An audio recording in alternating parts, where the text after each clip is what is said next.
honored by our county government to deploy 144 miles of middle-mile fiber and build 2 wireless networks that are free in the York Metro and Hanover Metro area. And the work that we've been doing with the Philly Fed has really led us to focus on those barriers to employment stability. Issues like childcare, transportation, again, issues that existed prior to COVID-19, but were just compounded. And the work that our team and the New York community has done for a national cohort with the Philly Fed has really been immeasurable and has led to a lot of the work that you're seeing today. Here we sit as we focus on some of the people-centered programs. We also focus on building place. And where we sit here today in the Yorktown Hotel, a $70-ish million economic development project in the York community to ensure that this building remained a complementary asset. But we weren't just focused on the bricks and mortar, we were focused on the people inside. Tatiana, I know you had a chance to meet, but we worked closely with partners in higher ed like your college to marry 4-year degrees and hospitality major that your college has. But we recognize that's not a pathway for everyone. So this community created a hospitality certificate program. Tatiana is one of those graduates and is now working here at the Yorktown Hotel. And then finally, really with partners across this table, we've been able to focus on important needs like childcare. And this community has been able to raise millions of dollars to roll out several initiatives, not only to address access to quality, affordable childcare, but also growing the number of teachers in the childcare industry. It is the #1 reason that employers cite in terms of absenteeism. So we need to do a better job, not just here in New York, but across the country, in addressing the needs for childcare. So I know that was a lot and a little, but really all of the work that we're doing is rooted in data. The work with the Philly Fed continues to pay measurable dividends, and it has continued to create new collaborative partnerships to focus on housing, to focus on our cultural arts sector, our outdoor economy. And we're just very grateful today for the spotlight that you're helping to shine and the work that will continue here forward. And on behalf of the York County Economic Alliance, I would like to shift the discussion and ask my good friend, who might not know here, Kim Bracey, who's the president and CEO of our York YWCA, who also happens to be our former mayor of the city of York. If you could speak to how households throughout your county are experiencing our current economic conditions. Thank you, Kevin. As he said, I am Kim Bracey, CEO of YWCA here in York, and it's my honor to be here with all of you this morning. Households in New York City, New York County are increasingly finding themselves squeezing big ends meet due to the rising costs of everything, from goods and services, and in working terms is experiencing difficulties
if I could also invite, we have great partners in our employers across York County. We're delighted to have with us today our largest employer in York County.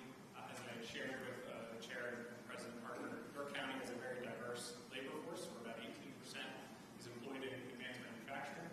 But closely on the heels is at 17% is healthcare, and that has certainly been growing and is represented today with the President and CEO of Wellspan Health, our county's largest employer and largest employer in central Pennsylvania, Ms. Roxanna Gapster. I was wondering, Roxanna, if you could speak to what are the public health conditions here in York County? Yes, absolutely. Thank you very much, Kevin. Delighted to be here today. Thanks so much for being with us. Public health conditions in York County are underfunded and not big enough. And as you know, we just came through the pandemic, and I would say without our health systems across South Central Pennsylvania, we would have really been in tough shape in terms of public health. So the one health department in the county of York is in York City, and they have less than 5 employees working for them. So what less than that? Yeah, I think it might be 2 or 3. But and so what happened during the pandemic was that health systems really had to work toward what were the preventive needs of the community and fulfill those needs.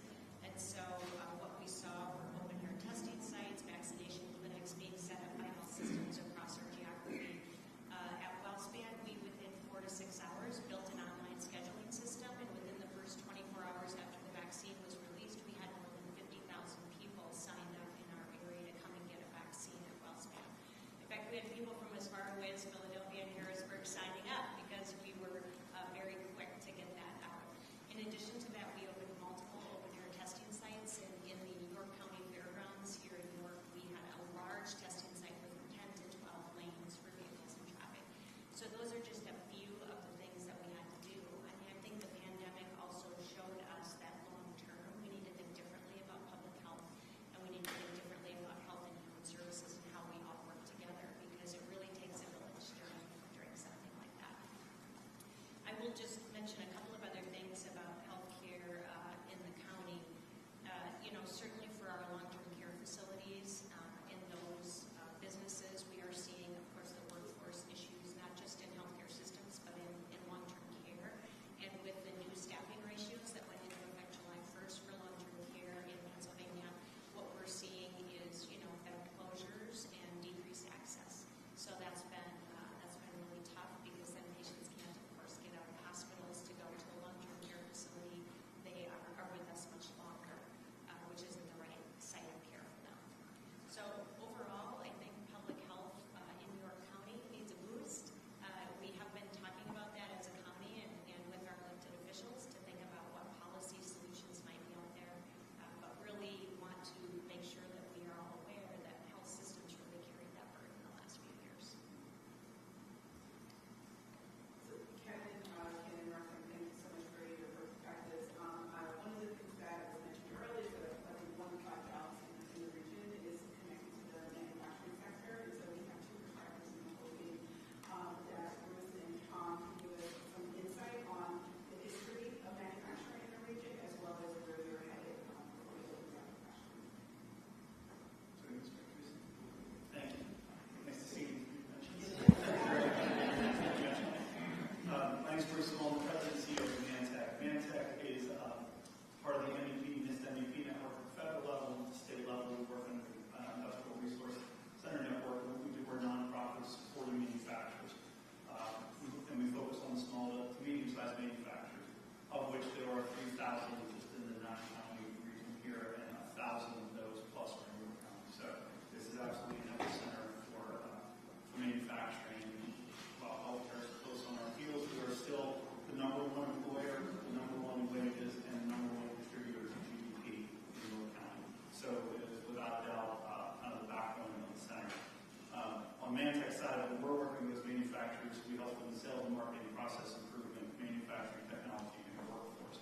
We like to say we help them top line, bottom line, pipeline. So we're working with them holistically in their businesses as they try to grow and thrive in those businesses. You heard some of the stats. I always like to say that if it's made, it's made here. We have one of the most highly diversified manufacturing bases. There's not a an automotive industry that drives everything. There's not, if you pick an industry, we have life sciences, we have pharmaceuticals, we have vehicles and motorcycles that are down the street. You know, if you name it, we are involved in it. That diversified base provides some protection in downtimes, which is wonderful. And it helps maintain us, which is a fantastic place to be. But the other thing that we've been doing, in my opinion, is, and I think it's the biggest challenge, I think of this in terms of land, labor, and capital, that whole economic framework. And for the past 20 years, I would say that the labor has been the only constraint that's existed among us. And in the current environment, with rising interest rates, there's certainly now constraints on the capital that we established in the past land as well. But there's no doubt there's a constraint within capital.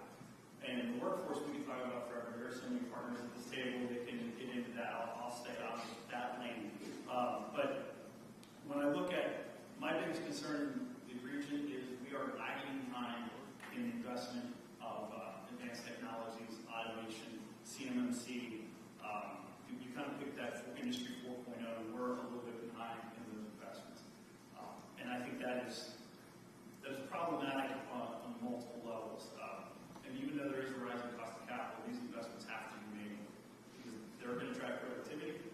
Productivity drives GDP, and GDP drives wages. So if you want to be able to have more career pathways that have pay scales that can afford healthcare and childcare and some of these other ancillary things, there's no doubt we need to have a highly productive workforce and a highly productive manufacturing sector. So that's, to me, the biggest constraint and area of concern that I see is our lack of adoption of technologies.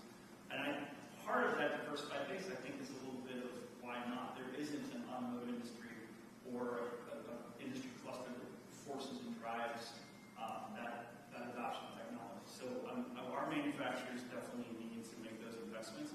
And even with rising interest rates, there's almost always ROI on those investments. There's no doubt that the work is there, the return is there. It's just a matter of kind of stepping up. And look, I kind of believe we're potentially heading into kind of a post-Bretton Woods world, and we're going to see more and more nearshoring, onshoring. Those initiatives are going to be extensive, and we need to have a manufacturing sector that is ready to take on those challenges and provide a highly productive environment, and do it where they're competing on a worldwide stage. So historically, we made everything for hundreds of years, and that's phenomenal. And look, I'm kind of an optimist. I mean, I'm wearing a black and gold tie today. I'm a Steeler fan, so that you have to have a ton of. So, while I see concerns, I'm highly optimistic. It's been an unbelievably adaptable and resilient sector for more than a century. So I believe, and that's the thing that every day I wake up, kind of the relentless pursuit of what keeps me going is to, keep talking to manufacturers, keep having understanding. The entrepreneurs that are starting or maintaining these businesses and growing them, they continually are trying to adapt and advance new customers and partners. So I think we will get there. It's just, are we getting there fast enough? Historically, you see all these great brands, and Harley's a wonderful name-based brand in New York, but I don't deal with the Harleys as much as I deal with the smaller folks. And one of the things I want to talk about was while you see slow to adopt, you also see some huge success stories. Penn Air last week, Governor Shapiro was in town to announce a major economic development initiative. He could have gone anywhere in the Commonwealth, chose to be in New York at Conrad Company Penn Air brand. I think that says something about what we're doing in the sector. We're seeing a company advance some of those technologies. We probably all saw the OSIRIS-REx spacecraft come back to Earth with a piece of an asteroid. That heat shield was made in Denver, PA, at Weaver Industries. So you see us in all of the York wall coverings, a couple blocks from here. Been around since 1895. It's a company that's adapted to new fads, new technologies, new customer bases for over 125 plus years, and I think they will continue to do so. Joseph Machine Company down the street is working with Tesla. So there's a company that no one would know unless they drove in the parking lot. They exist, and yet they are a critical partner in the transition to the electronic vehicle renaissance that's occurring in the country. So we have a ton of success stories. I want those to be the norm across the sector, and I think the number one place we can get there, in spite of a higher cost of capital environment, is making those investments in technologies that's going to drive productivity and drive your companies forward in the manufacturing sector. That's really my spiel on it, because I know Tom's got a lot to talk about as well, so I'll hand it over to Tom. Good morning, Tom Powellson. I'm Executive Director of the Manufacturers Association. We're headquartered here in New York, but we do cover what's called South Central Pennsylvania. We have about 450 members, which equates to about 100,000 employees that are part of those areas. So, as Bruce said, this region is highly diverse from an economic perspective in manufacturing, but also in a structure as well. So we have a ton of Harley-Davidsons, Hershey Foods, Johnson Controls, BAE Systems, but we also have machine shops like Billet Industries that supplies the submarine industrial base, and Tooling Dynamics, which also supplies the green energy windmill sector. So not only is it industry diverse, we don't have any dominant industry here necessarily, but we also have a lot of different sizes of companies in that supply chain. We do have some assets, though, that you may not be aware of. We were the hub of the electronic connectors industry in this region. AMP Industries from the 50s and 60s spun out. Phoenix Contact, Amphenol Industries, TE Connectivity, top of the three top electronic connector companies in the globe are located in this region. You may have also heard about the snack food capital of the world. That's a term we use around here, from Hanover through York, Lancaster, up into Reading, Pennsylvania. Campbell Snacks, Utz, the Hershey Company, Turkey Hill, Wolfgang Candies, it goes on and on. It's a really growth sector in this region, and it's weathered the pandemic and up and down the economy very well. So, a couple other things from a historical perspective. As I said, we're part of the association. We were born here in 1906, kind of at the early ages of the industrial sector. One of the founding companies was York Manufacturing, which later became part of Johnson Controls, which is still here. We also were part of, from a historical factor, you'll see murals around the city about this, the York Plan, which was a plan around World War II that networked manufacturing, both underutilized capacity amongst manufacturers, idle machines, workforce, and pooled them together to bid on defense contracts. And that became a model for the rest of the U.S. when it was fighting World War II, as far as how do we organize our industrial capacity. So, incredible history here.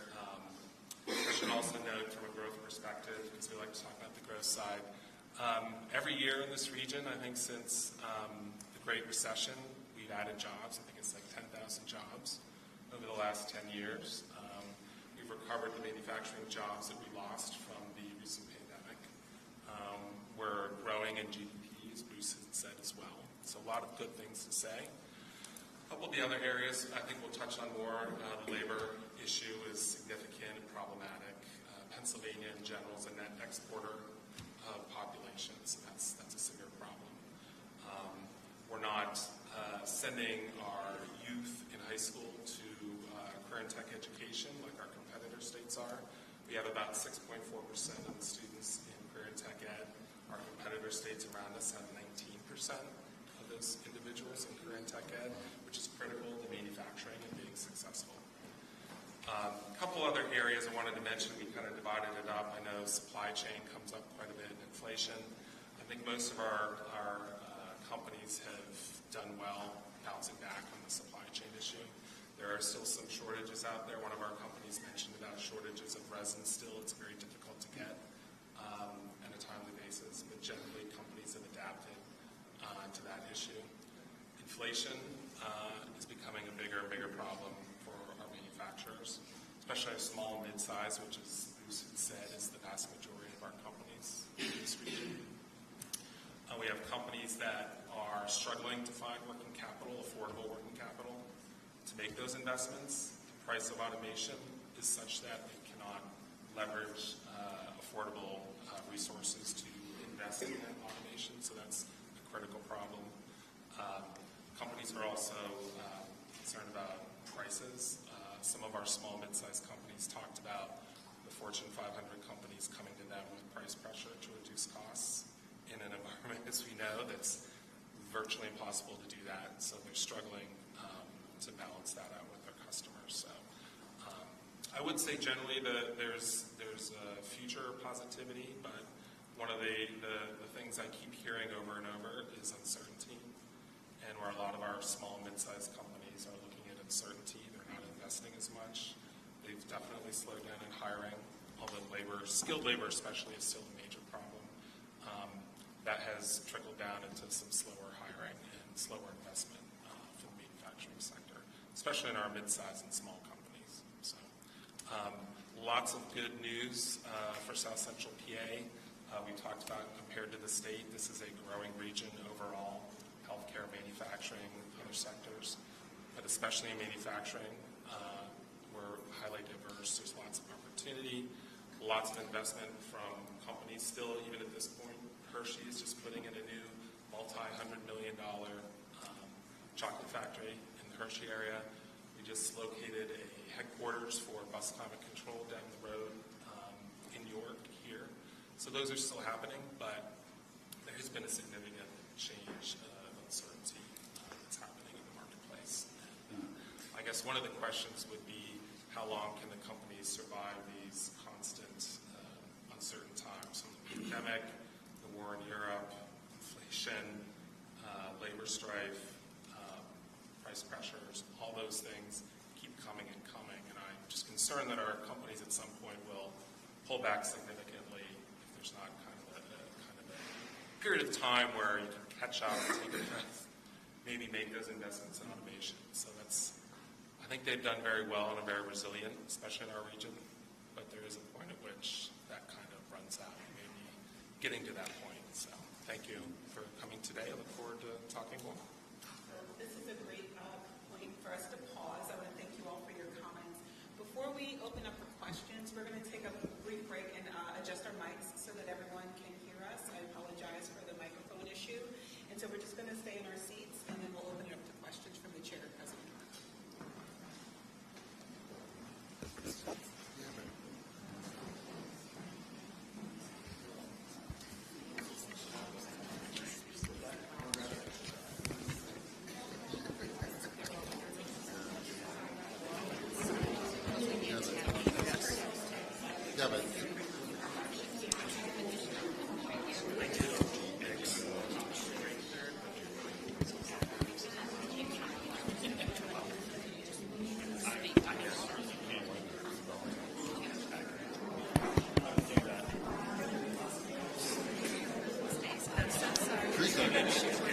Teresa. Are they working? Okay.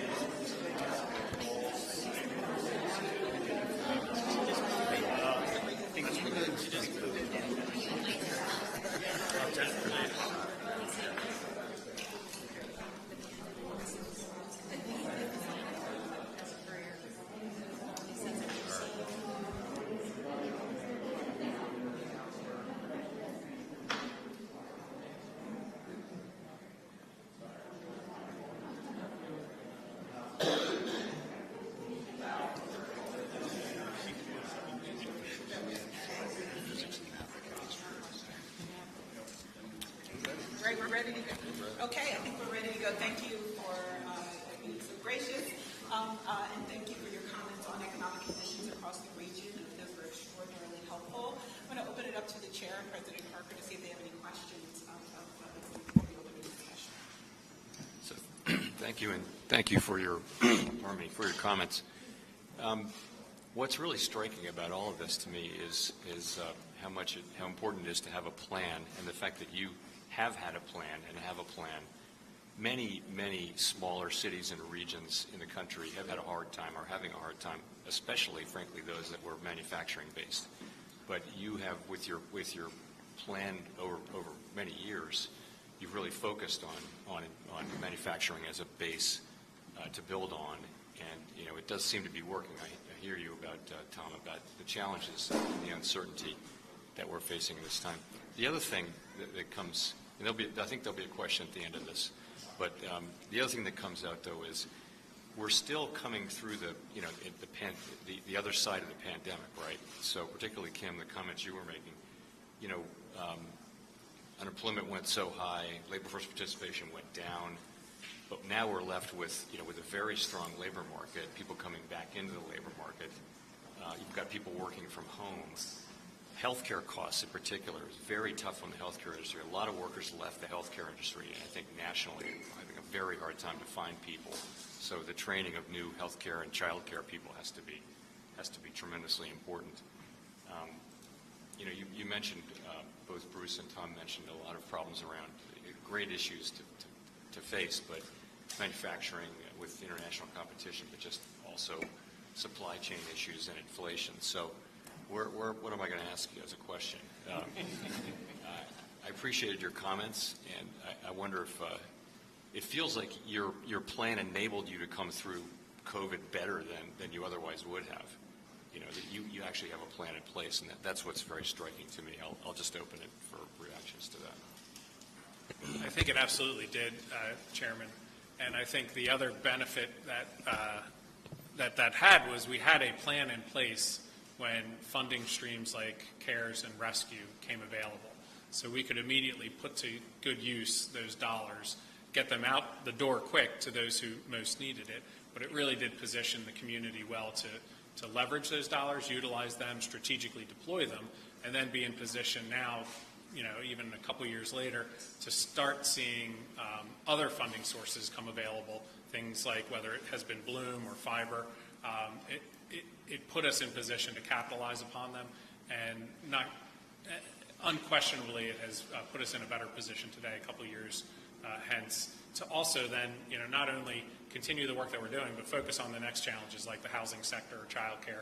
So continue that, kind of collaborative and data rich. And, I don't want to necessarily punt, but I also think, Tom, the work that the manufacturing community has done now for the federal TIDE program, having these plans in place and aligning all of our community partners and resources together has now put us in position to secure a very important federal designation as well. Yeah, and based on kind of our regional partnerships and the region having a plan and working together, we were able to secure a $6.1 million project focused on workforce for the submarine industrial base for South Central PA. We have Pennsylvania's the state with the most number of critical shipbuilders in the country. The Navy's identified it. So they focused on Pennsylvania as a way to how can we increase production of those key assets in the Navy. And they've identified Pennsylvania to do that, applied some resources, and we were able to secure some workforce dollars to help focus on more machinists, more welders, more maintenance folks. And these are folks that will be training that are new to the industry. We're not going to be retraining existing folks. We need to bring that pool together to increase the number of folks that can get into the defense sector. So we just received that, so we'll be working on that as a region, leveraging our workforce assets, our local tech schools to do that. So it's an exciting thing based on the planning that worked.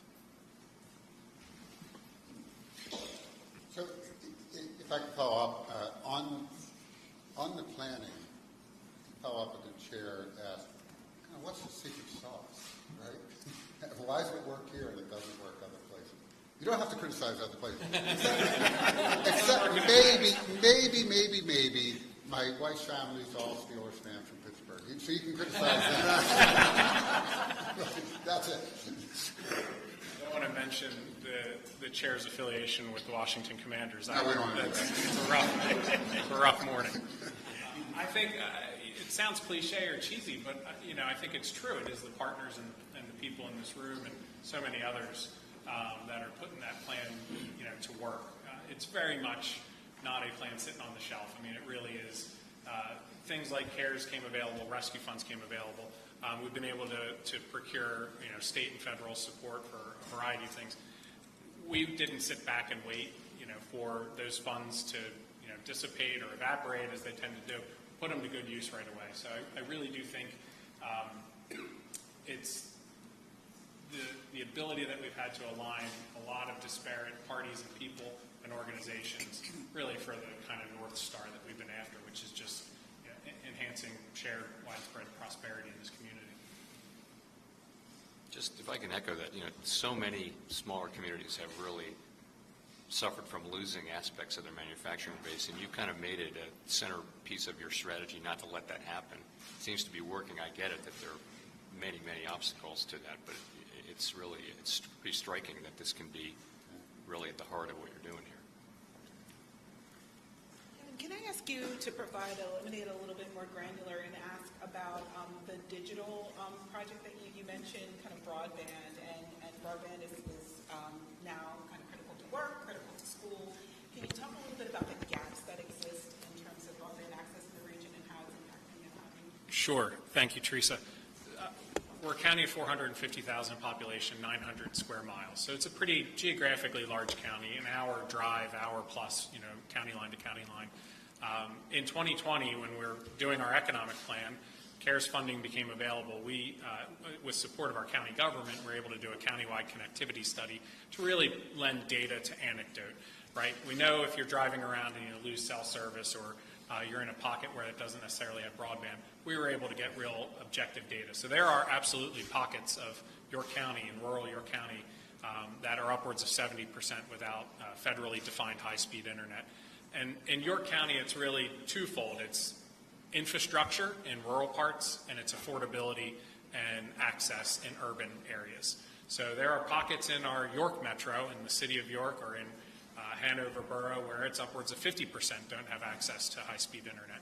So we've been trying to bridge the digital divide in York County, and again, through support with county government, through rescue and CARES funding, we've now have $27 million allocated.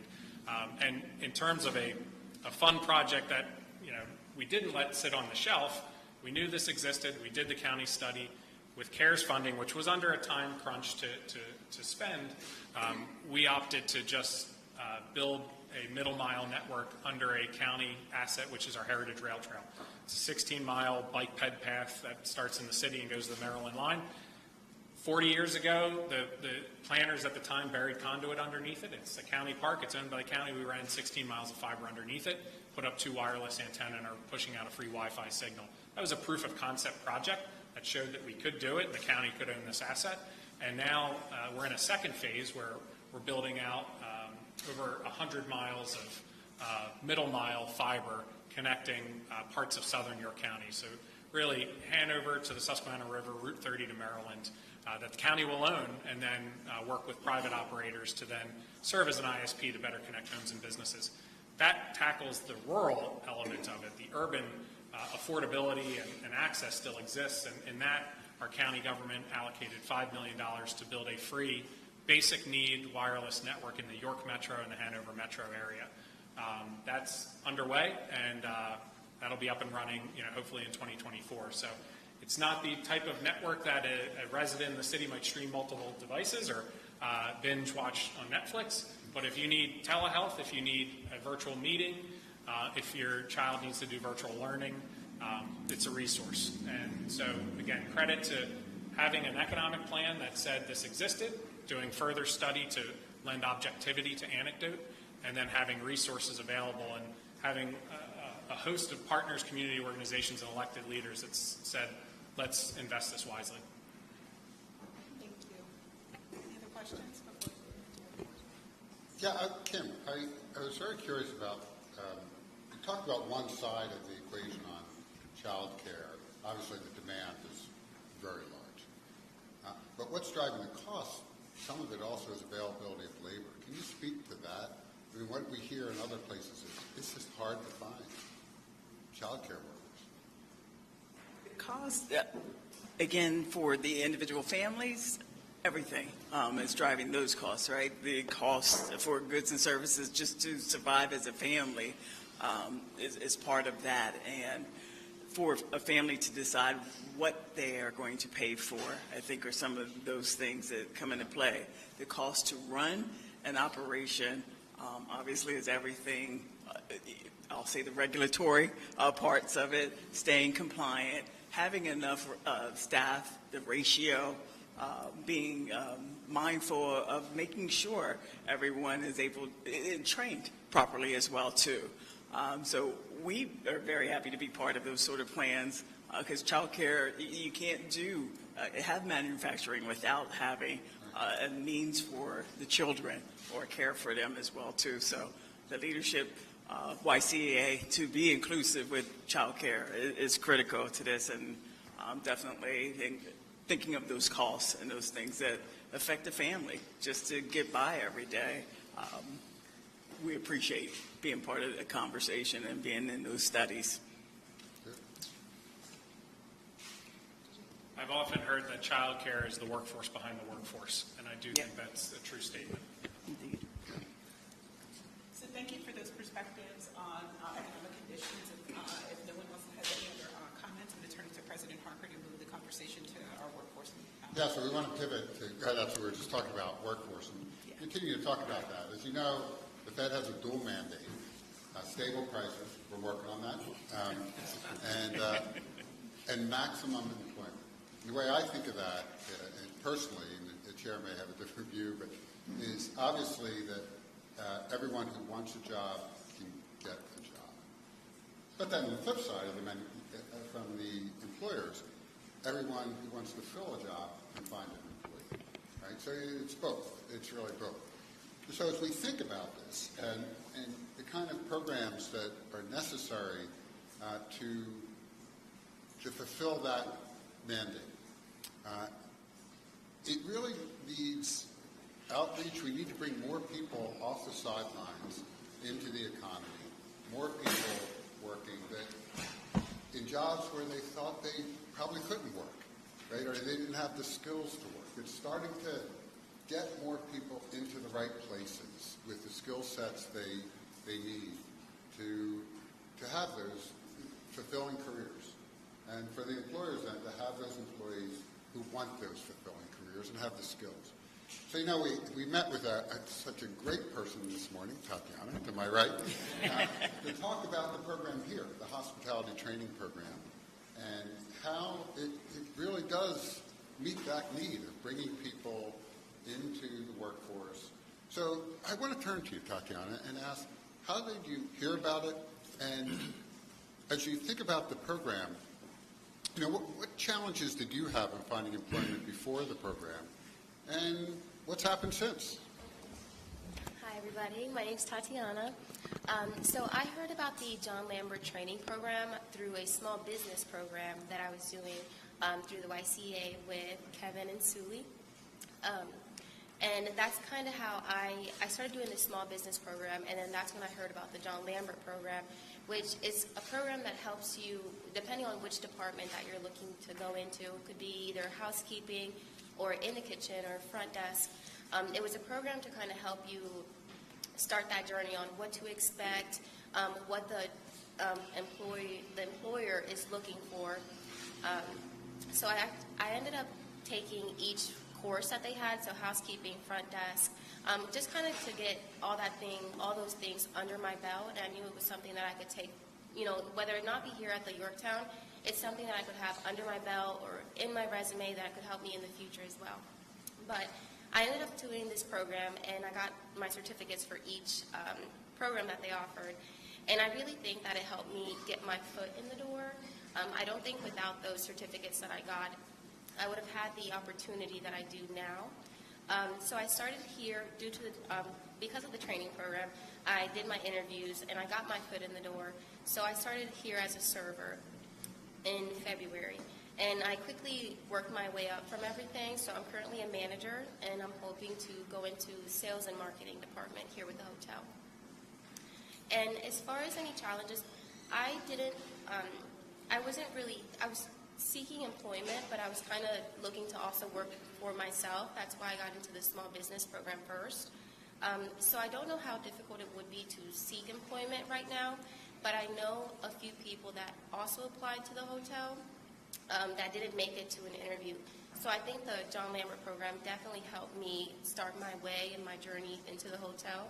I don't think that without it I would, have the opportunity that I did today. Yeah, it's a great quote we heard earlier that the program is named after an employee who worked here at the hotel for 60 years. Yes. I mean, what an amazing story, right? 60 years. So what a great testament to him, his family, and to the program. So let me turn to Keith. I mean, in your story in Harlem. So my name is Keith Forty, and I work with Harley Davidson. Been there just about a quarter of a century, which I find hard to believe. So about half the time they've been in New York. But I was a part of a employment readiness program as well.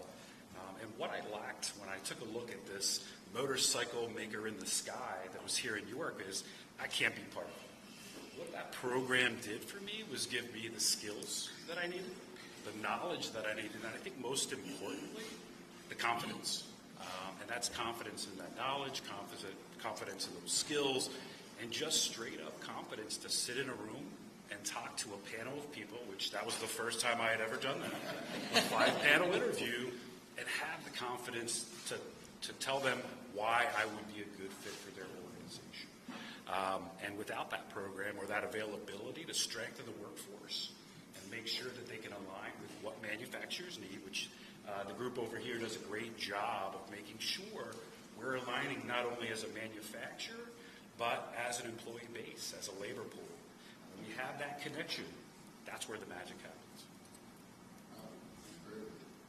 So let me pivot to Jesse to talk a little bit about your work and what you're hearing and seeing with respect to workforce. Yep. Thank you for the opportunity to share. We welcome you to York. We're proud of our community. And before I jump into the workforce, I just have to say, that's probably one of the things I'm most proud about is the collaborative nature of everyone around this room. And it truly is what makes this community so strong. We're transcending the real partisan fault lines that can divide us.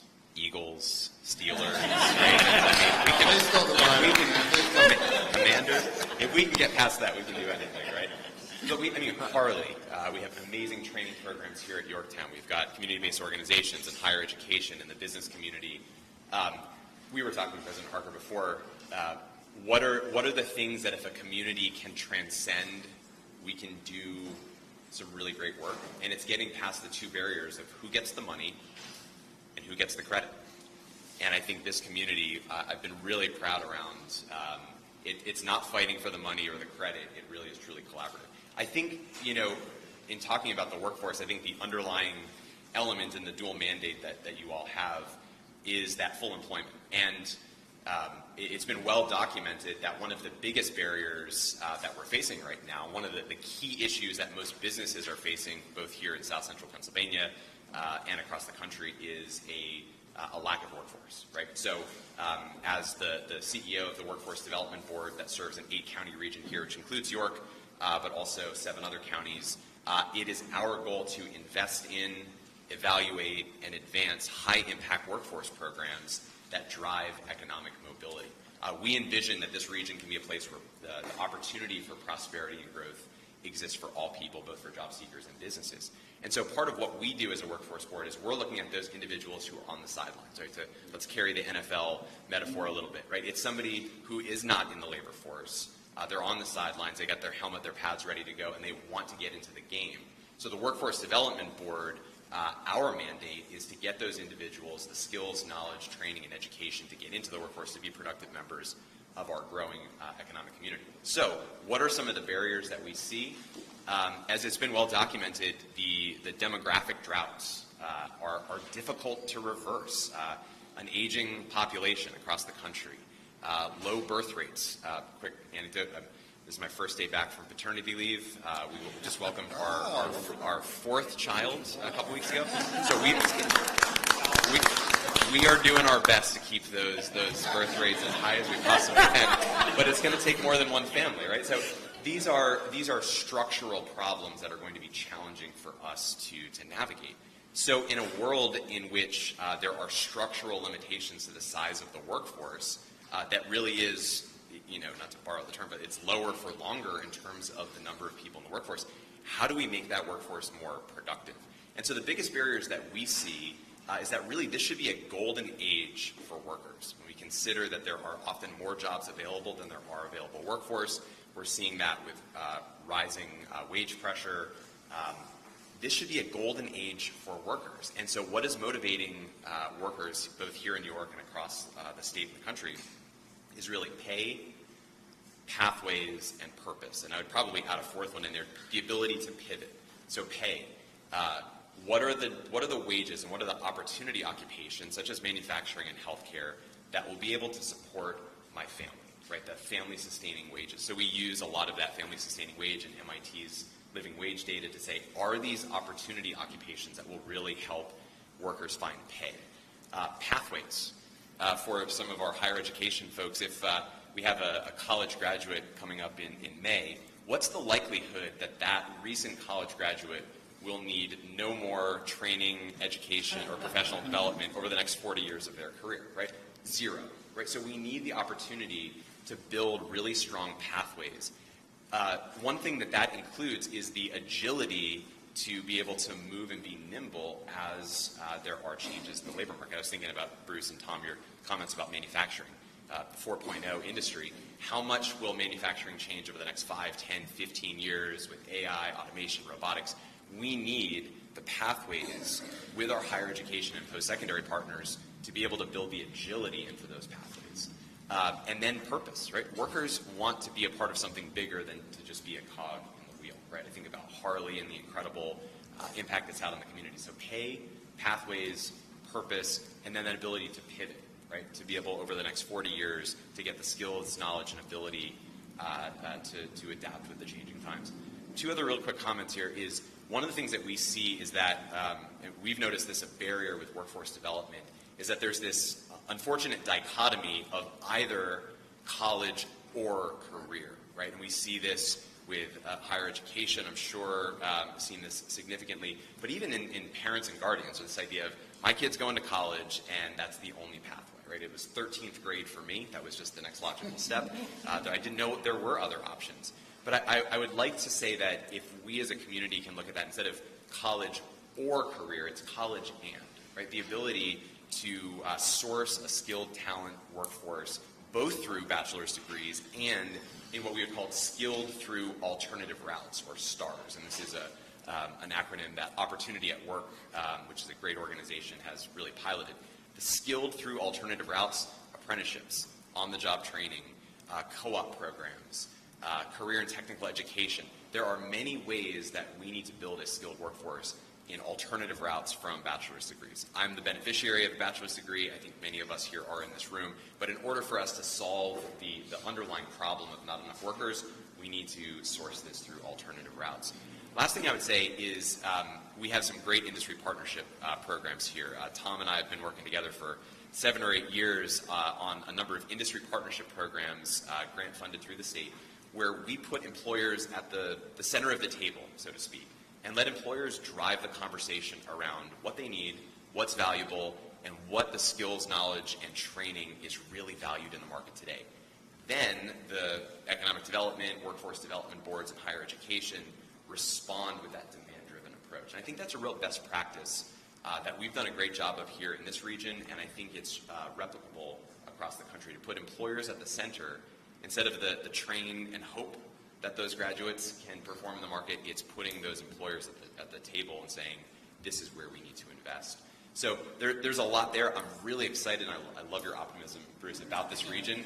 My wife and I are transplants here. We moved here 12 years ago. We're just up north the road on 83 a little bit. This is home. This is a great place to live. It's a great place to work. It's a great place to raise a family. Great institutions, great businesses, low cost of living. So the story of South Central Pennsylvania, I think, will be a lot of the story of American growth. We love Philly and Pittsburgh, but what's happening here is really exciting. Yeah, absolutely. So at this point, speaking of higher education and our friends at Harley, Demetra, David, and Tom are going to talk a little bit about some of the ecosystem that we've built here, a great group of partners, including our business community, that's so instrumental in driving this conversation.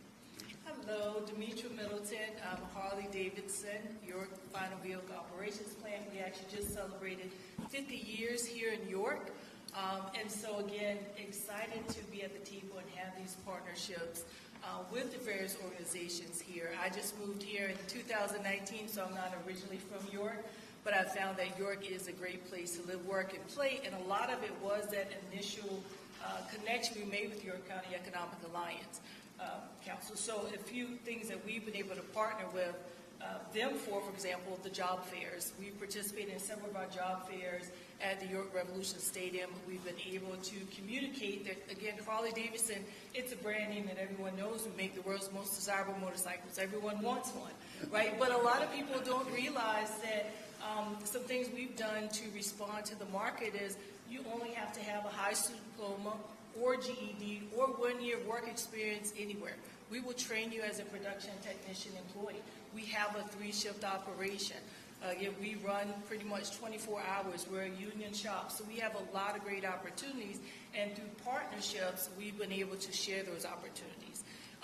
With us not being the only manufacturer, as we said here, and a lot of competition, we found that working together, not only with the Manufacturing Association, ManTech, the local colleges, but also the Penn Airs, the bus climate control, RHI Magnesita, we found that we all need the same thing. So how can we work together and be collaborative in offering those opportunities to our employees? At Harley, we found that a lot of us needed welders, for example, in this organization. So we've been able to partner with the Manufacturing Association, with York County School of Technology for the past 4 years. We've been sending our internal employees for free training because of that to be welders, and that's been a successful internal career development program for us. We've also been partnering with the Manufacturing Association on our maintenance apprenticeship program. That is another topic when we get together in a lot of our conversations with the manufacturers. We're all looking for these same skill sets. So we've been able to work together to move forward with that. I know when you were mentioning about, college isn't the only option. I laugh all the time because my father worked 30 years in manufacturing, retired from there, but college was the only opportunity he ever discussed with me. So once I got into manufacturing, I was like, Dad, you never told me manufacturing is a great career. It's something that I want to make sure that I share. So with my children, I was able to say, hey, this child, college was a fit, but this child, it wasn't. So we were able to talk through, and because of the partnerships I had, he was able to get his HVAC certification through the York County School of Technology Adult Education Program. So again, we have all of these great partnerships and opportunity. Another thing that with the Welcoming Workplace Initiative, that a lot of us were able to come together as partners to bring together conversations where you have these various organizations where we can talk about how York is a great place to work, live, and play. And it has become a consortium of conversation where you can get more information about making sure that your workplace is inclusive, there is belonging, and you have those other organizations that you can learn from. At Harley-Davidson, it's a part of our strategy that inclusive stakeholder management, it's who we are. But I'm still able to talk to a Penn Air, to Bus Climate Control, RHI Magnesita, to find out what are they offering. And businesses of all sizes have that opportunity where we can collaborate through the Welcoming Workplace Initiative. Some of the barriers I'll just add that, again, has been a great partnership for us. Partnering with York County Economic Alliance, we currently have a childcare survey that we're doing, and I work closely with the YWCA as well. And so that has been a challenge. I know Wellspan has the same challenges. When you have a 3-shift operation, 3rd shift childcare is a big thing. And so we've been able to work together to try to figure out, okay, what can we find out what York needs as a community, and how can we work together to support it, because Harley-Davidson is a big name, but we can't do it by ourselves. So we need those partnerships. Same thing with transportation. That's another big one for us. We've been able to work to talk about what are some transportation options for our employees in the workforce. Chairman Powell, President Harker, thanks for being with us. My name is Thomas Burns. I'm the president of York College of Pennsylvania, and I'm the newbie around the table. I just finished my 3rd month here, and so part of my role is to say that I'm here because York is a place where I felt I could thrive, and it's a community that's built on collaboration and cooperation. Everyone around this table has a connection to York College, and York College has a connection to everyone around this table. And it's lovely to be at a place that is interdependent and collaborative and cooperative. As Demetra said, part of what we all need to work on is the idea of attracting and retaining talent. And part of the higher education, portfolio that David and I work in is really helping to attract people into our community, helping train them, and helping them stay here. So for the college, it starts with a program called YCOSP. It focuses on students who are at William Penn High School, which is here in New York City, and is an opportunity for, regardless of financial circumstances, chance for students to come to college with all their expenses covered.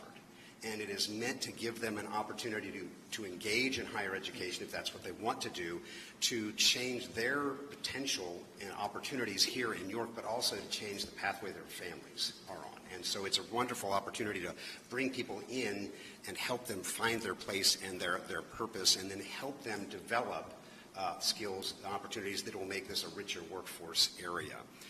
We're also engaged in working with the community to help identify data sources that can help the community make good decisions. So we have a Master's in Public Policy Administration started recently because we recognized that the community itself had lots of data and lots of information, but didn't have a place to collect it and to gather it and to use it to make good decisions. And so part of our role as being sort of a politically agnostic entity is to help bring that data together and provide it to the decision makers so they can use it to make good decisions about their future. Of course, we're really interested in job placement and job development for our students, and so we spend a fair amount of time focusing on real practical, hands-on education at York College. So we're heavily invested in internships and co-ops and study abroad, and an opportunity that the Yorktown, where we are all meeting, has provided us as a community hotel was an opportunity for our students during the development, the construction, and really the operation of this entity is to bring our students into those conversations and have them sit with the people who do the work and do the business, learn alongside them, and then ultimately see this as a career opportunity for them. And so we have many graduates recently who have come on to work at the Yorktown as part of that process. Right outside these windows, you can look across the street and see the Gunter Smith Center for Community Engagement, named after my predecessor. But we put in the center of the city a location that brings together community organizations, nonprofits, provides training and conversation partners to help make sure that as a community we are discussing the important topics that matter to all of our success. And so these are conversations around group violence intervention and other opportunities where we can bring the shareholders, the stakeholders together, talk about the issue, and then develop solutions together, because together we're going to do this well. If we do it as a separate entity, it doesn't work. And so you've heard that around this table all morning. And then last but not least for us is the importance of taking the concept of career and professional development into the development opportunities. So the J.D. Brown Center for Entrepreneurship is our incubator for new entities who want to establish new businesses in the York County area, but then it transcends itself into a place that we've developed called the Knowledge Park. So the Knowledge Park is sort of the next step for those incubated companies where we've built a facility right next to the college where we bring in our business partners who want to work with the college faculty and college students and college staff to help create and develop new ideas that then can either form new companies, new jobs, new opportunities, but it serves as a second stage incubator. Our partners at WellSpan are also developing a production facility. They're a well-established company, but they need more space. So we can provide that space, but also an opportunity to collaborate with our scientists, our engineers, our communication specialists to develop training and opportunities for their faculty and their staff. And so what we see ourselves, David and I, are as places that can incubate, attract, retain, and develop new ideas. And I think David's going to spend a little time talking about the Launchbox program that Penn State York developed. Thank you, Thomas. My name is David Christensen. I'm the Chancellor at Penn State York, and I welcome you here to the York community, Thomas. I look forward to working with you as a partner. Penn State University was founded in 1855, and in 1863 it took on a mission of being a land-grant university. What essentially that boils down to is it accepted the responsibility of driving economic prosperity. Historically, that has taken the form of students in classes, preparing a workforce for the future, but a profound change took place about 9 years ago when a previous president, Eric Barron, created the mission of the Launch Box at Penn State University. The Launch Box is the notion that we bring our expertise outside of our university community and into the surrounding community to engage with individuals who were not Penn State students. So he was very interested in tech transfer. It started, first of all, at University Park, but extended to all of the 20 Commonwealth campuses. We were the last campus of the 20 to get a Launchbox here at York, and that was just 2 years ago during COVID. So each of the launch boxes adapts to the local needs of its community. So for instance, in Erie, there's a focus on manufacturing, and so advanced manufacturing is the focus of their launch box. Here, there was a rich ecosystem of entrepreneurial resources already. We felt the area that was most underserved was early stage entrepreneurship. So working with individuals on proof of concept, developing prototypes of products, proof of relevance, customer discovery, minimum viable products, and so on. This was before the Bloom Business Empowerment Center started, and it is a very similar mission, and we look forward to working with partners just like that. Oftentimes we find individuals who are at a different stage of their entrepreneurial development, and we'll send them to the different resources in the area. One example that I could give you of work that has been done was, incidentally, a Penn State York business student, an individual who wanted to create a bisexual dating app. There was Grindr, there was Tinder for other communities, but there was nothing for bisexual dating. So she came up with the idea of Binder, B-I-N-D-R. And you can actually download it right now if you want to. She came up with the idea. She worked with our Launchbox community, a couple faculty members who shared their expertise. We connected her with a local IT individual, and now they've created this app, and it's doing very well, and it's getting a lot of notice. So the Penn State York Launchbox is great. We are part of this community of launch boxes throughout Penn State, throughout the community. We're a portal to other resources throughout the university. Now, you might be familiar with the Brookings Institute study a couple of years ago looking at technology transfer within Pennsylvania. And they looked at the universities, they looked at the ratio of research expenditures and patents, and Penn State University was not performing very well. We do have $1 billion annually in research expenditures, but about 95% of that is located in a rural county in the middle of Pennsylvania, far from Pittsburgh, far from Philadelphia. It's felt that we could be using the launch boxes as this connection to the greater university resources. The challenges we have is making that connections because the launch box initiative, something new. We don't have the resources, we don't have the expertise of the faculty, but we need to figure out a way to make this system work more efficiently. So finally, I'd like to also mention that in addition to the launch box, we do focus on developing skills within our own students outside of the the academic skills you get within a major. We focus on helping students get ready for the professional workplace through training on innovative thinking, resilience, emotional intelligence, and so on. So we're very proud of these innovative programs, and frankly, I think this is one of the ways that Penn State York does contribute most to the greater York community. Thank you so much for that. This is a really great conversation on the workforce and education. I ask the chair and President Harker if you have any questions of the various workforce stakeholders. Once again, I find myself wanting to comment, so this is, it's really, the word that comes to mind is mindful, how mindful all of this is, you know, the focus on developing people and developing opportunities for them. Jesse, you pointed out that should be a great time to be an employee here. We have 1.5 job openings for every unemployed person. We have what appears to be a structural labor shortage and lots of opportunity. So our main part in all of this is what we all desire at the Fed is a sustained period of strong labor market conditions. When you have the record is clear, a long period of sustained labor market conditions, lots of good things happen. You get real wage increases.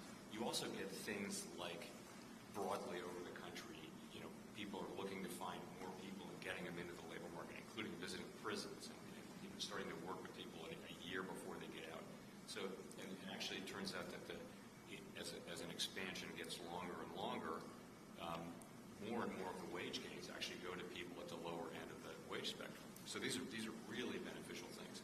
To have that, though, the record is also clear that we need price stability. Price stability is just a critical piece of bedrock for the overall economy over the years. So, and that's why we're very focused on restoring price stability and then having it over a long period. But again, this is a great time, and many of the programs that we also hear wherever you go in the country, where there are entrepreneurship programs, and what you characterized as what was the program? You had a nice description of that would enable you to work. Employee readiness program. Yeah, those really do seem to work and pay off, and this is a message that obviously it seems you and York have gotten long ago, and so it's very encouraging. Yeah, I would just add to that I think about the collaboration you have that you're describing. You wonder, it's very difficult for very large cities to do this. Small cities don't have scale. They seem to have kind of a sweet spot. Am I seeing that right? Yes. It's unusual. I mean, you're just about the right size, right? You're that one bed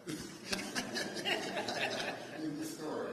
But it's just about the right size where you know each other. You can work together. Whereas in larger urban areas, it's a little tougher. That's really struck. The point Keith made earlier about just being aware that he could get a job at a brand corporation like Harker Davidson. Jesse, can you talk a little bit about how city residents become aware of some of the programming opportunities, some of the job opportunities in manufacturing, and what's that connection point for a typical Yorker? Yeah, how do you break down that view that these are not jobs I want my child to have? Yeah, that's a great question too. Just to answer that real quickly. So, and this is anecdotal, but I think over the past 10 or 15 years, we've seen a market change. That pendulum was swinging to four-year degree and or bust. And I think it has to some degree, and I'm kind of looking around the room for some confirmation, that I think it's come back to at least a little bit of a stasis around there are other ways. I still think that the sensibilities and the dichotomy, I think, of parents who want four-year degrees is still a hard thing to break.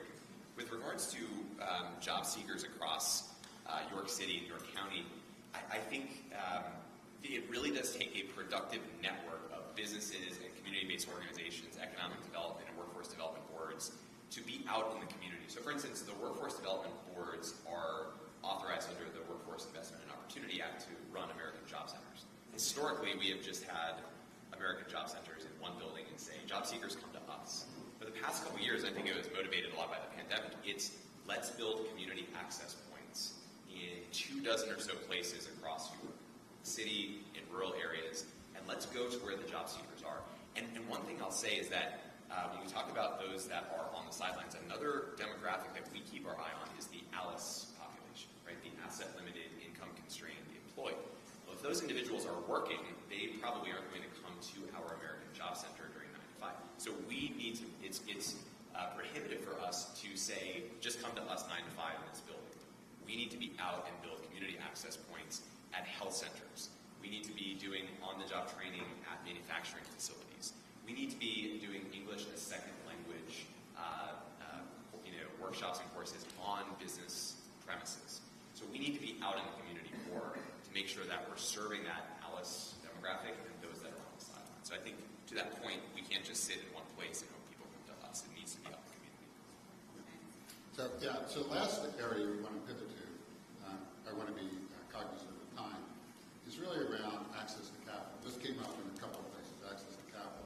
The Fed has been really grateful for the work we've been able to do with all of you through our 2021 Rock Cohort program in working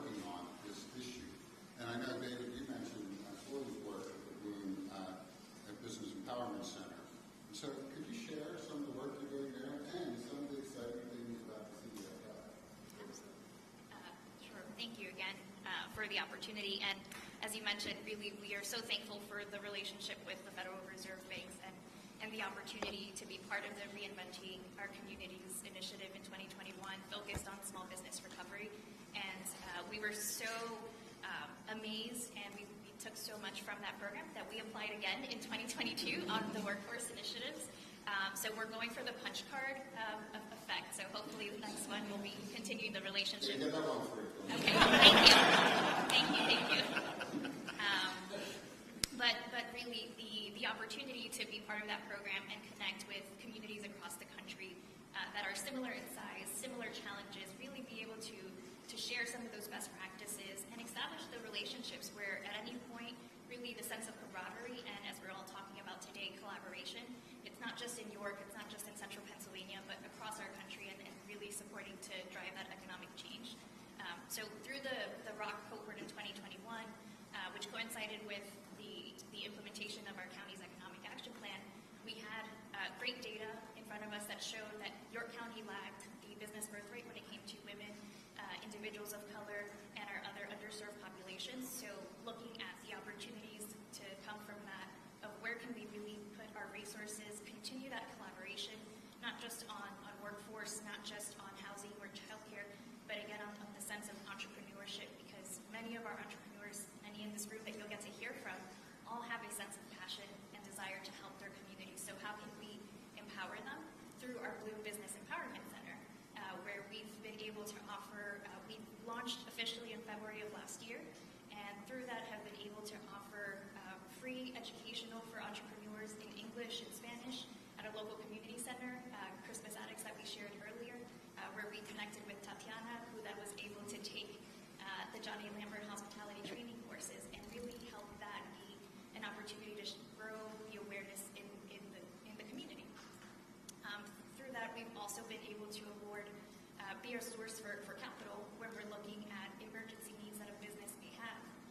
Whether it's not enough to go and pursue capital by way of a loan, but where's that emergency fund? So through the classes, we're helping entrepreneurs be financially ready to pursue that step into entrepreneurship and plan, but also support them through our Bloom grants, which are micro grants to support emergency needs, marketing projects, and for any other larger needs. We are incredibly thankful to be able to partner with the state and deploy their SSBCI funds, as well as our own Bloom funds to provide our loans, which are available starting at 4.5% to entrepreneurs that are startup or that are existing, looking to scale in a variety of amount ranges, and really being that resource where the entrepreneurs are part of that process.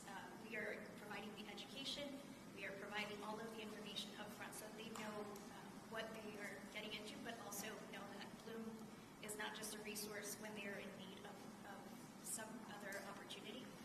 Certainly through the pandemic, we learned when we were able to deploy nearly $30 million in COVID relief funding to entrepreneurs and nonprofits, that we didn't just want to be a reactive resource. We wanted to continue that relationship and continue to empower our entrepreneurs. So we're incredibly thankful to be working towards our CDFI designation in the future. And speaking of the great entrepreneurs here in the room, I would love to turn it over to Michelle from Luxon, Maine, and then Sandy from Fat Pat Brewing to share about some of their experiences through Bloom and also their incredible journeys as entrepreneurs. Hello, everyone. Thank you for having me. I am Michelle Wright from Luxon, Maine. Sorry about that. I am Michelle Wright from Luxon, Maine. I have been in business now for 8 years. I just celebrated yesterday. Yesterday, I told the first May 8 years being in business. Being a business owner in York is definitely taught me so much, especially back in 2020 when everything was closed. I had to close my business due to the pandemic like everyone else. But also during that time, a month after we were closed, I endured a fire at the building. So I also had to pivot through those things, and that was very challenging for me. So going without, going from a 2-income household to now a 1-income household was definitely a struggle. but through that, we have definitely made it, we've overcome. And I think I could speak for every entrepreneur out here that, it's not about where we are, but where we're going, and just the tenacity that we have to keep going in spite of the challenges that are ahead of us or that we face today. And with that, I decided to do a ribbon cutting when I reopened my business, and Bloom in Downtown Inc. has been just a great resource for me and my business. It has opened up many doors and opportunities for me. I have been able to be at a platform such as this today, and other things that I have had the privilege and honor of speaking with other people, like entrepreneurs such as myself. I do believe that working capital is very important for entrepreneurs just like me, because it helps us to be able to create jobs and opportunity for people and businesses, and also being able to survive, and being able to continue to have like products and that nature. Just recently, I had a client call me and tell me that unfortunately, because she normally comes every 2 weeks, that she will no longer be able to come as often as she could because of inflation and prices and different things like that. So it's been a challenge for her to be able to do her upkeep and her maintenance of her personal care that she normally would do. So a lot of people are definitely facing some challenges in this moment, but I do believe that at some point we'll be able to get through this and it'll be better on the other side of this. As far as the training, like I said, with Bloom, they have helped me as far as education.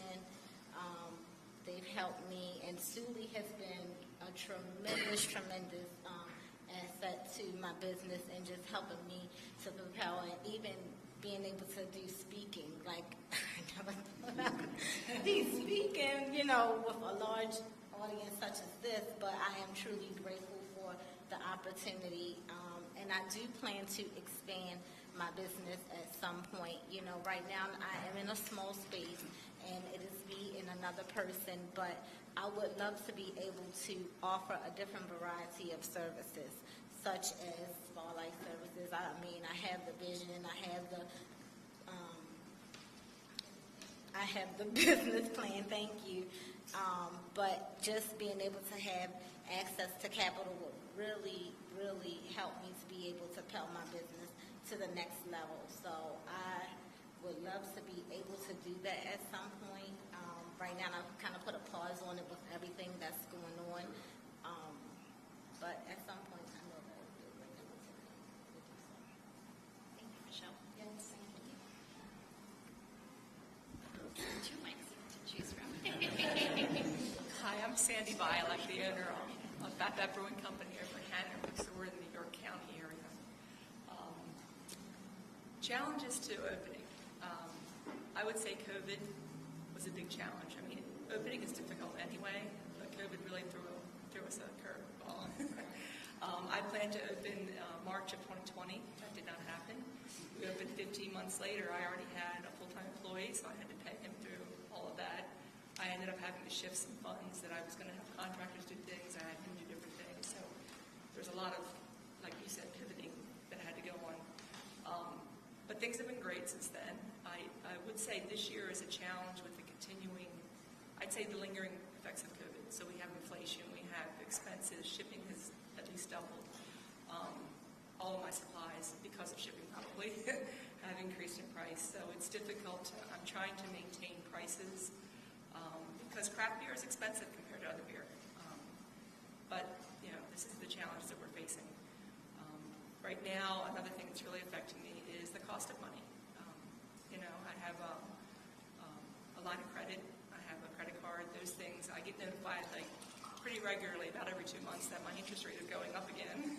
And that's been going on for over a year now. So that makes it difficult, but I have plans to expand as well.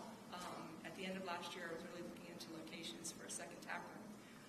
But I really pulled back those plans, and I'm just hunkering down and sticking with this location and trying to build the business there. I do still plan on looking for another opportunity in the future. did get some help from the Bloom grants. That was very helpful. It allowed me to increase my customer base. Hanover is looking to be a trail town, and we are very near where the trail will come into Hanover. So I had, as part of the grant money, I used it to get a bike repair station because we have a lot of bikers that use the trails, and it's right behind our building. It's attractive, and we have it on Google Maps, so you can see where it is, and we have a lot of use. Even without the trail connected yet, we have a lot of people using it, which is really nice. And I also used it to get a stair lift. We have a rental space below our tap room, and there was a half a flight of stairs that handicapped or elderly people could not get down. So we got a stair lift, which is great. Now just one person can help people go down the steps, and it's worked out very nicely. But yeah, I'm glad that all the support is here in your county, and looking forward to the future. Because after the inflation and the rough times, then the good times come, right? That's what we're waiting for.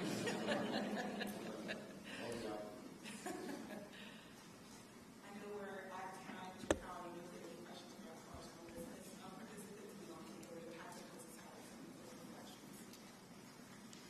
Thank you for another round of really inspiring comments. Yeah, and I know we're at time, and I know you got to get back running businesses and figuring out workforce solutions and childcare. Really, I just appreciate you taking all the time here today. This is really interesting. I mean, I can take a lot of notes, a lot of things to think about. I know the chair shares that view. And so on behalf of the